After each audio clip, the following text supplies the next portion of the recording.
If we take headline price to earnings multiples for MSCI World, it's trading on about 17 times, and that's in line with its 10-year average. So at headline level, valuations are looking pretty reasonable.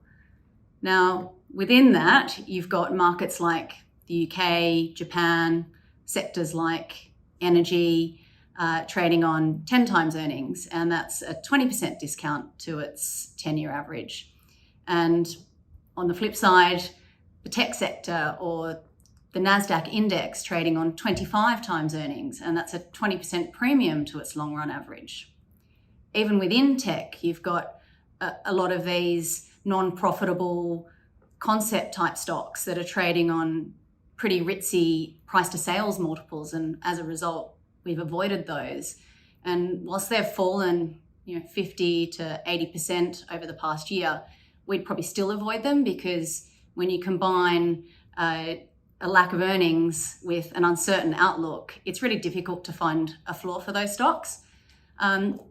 So we prefer to do kind of detailed long-term discounted cash flow models to look at valuation. And on that basis, we're pretty excited by the upside that we see.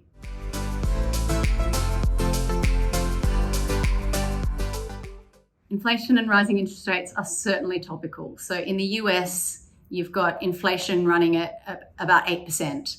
That's a level we haven't seen in 40 years, and that spans most people's careers, right?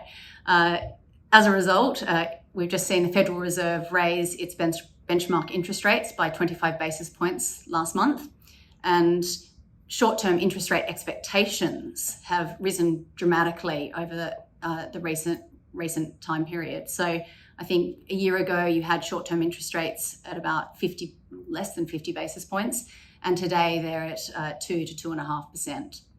So those two things impact both the multiple that we talked about earlier and also the underlying earnings. Interest rates tend to impact the multiple, and they tend to do that quite quickly. So the rising interest rate expectations that we've seen year to date has pretty quickly resulted in the lower multiples that we've also observed year to date.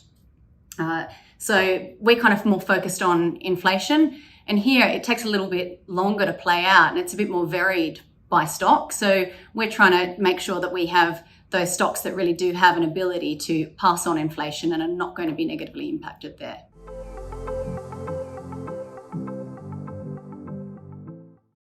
So here at Northcape, we try not to bet on any one particular outcome, and instead try to focus on those long-term quality stocks that are going to win. That said, the economic outlook has clearly deteriorated from where we were a year ago. So we've kind of brought down our portfolio beta to a level well below 1, and we've got slightly higher cash levels versus what we had a year ago, just to take advantage of any opportunities that may arise.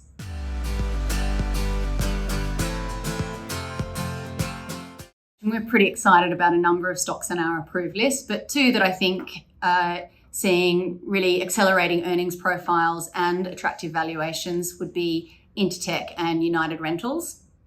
Intertek's a testing and certification company, and as you can imagine, with regulation, compliance and ESG trends, demand for their services is only going in one direction. So they do things like supply chain assurance, carbon auditing, and product safety testing. They're one of only a handful of companies globally that do this and actually have the scale and a breadth of product, and importantly, the reputation. So we think they're in a really good place to take share from smaller players, and also that large part of the market that is still done in-house. So it's also a really attractive and stable earnings profile. So it grew all through the GFC, for example. And at the moment, you've got a situation where it's a more cyclical part of its business that does oil and gas CapEx testing is actually going from being a headwind to a tailwind. So in light of that, we think a valuation in line with its long run average and a rare discount to its peers is pretty attractive. In terms of United Rentals, so this is the largest equipment rental company in the US and really solely focused on the US. And it benefits from a flywheel of having the most locations, means they're better able to service their customer. It means they get greater asset utilization, greater revenues, and have a greater ability to reinvest in further product and growth. And they're benefiting at the moment from that recovery that we're seeing in non-residential construction, and should also be a beneficiary of any infrastructure stimulus spend, and also that rebound in oil and gas capex in the US. It is also an inflation beneficiary, and in what is a really tight equipment rental market at the moment. And we further like its ESG credentials. So you can imagine that renting is much more environmentally friendly than buying. And for all this, it's trading on 12 times earnings, which just seems ridiculous when you compare it to its nearest peer listed in the UK that's trading on double this.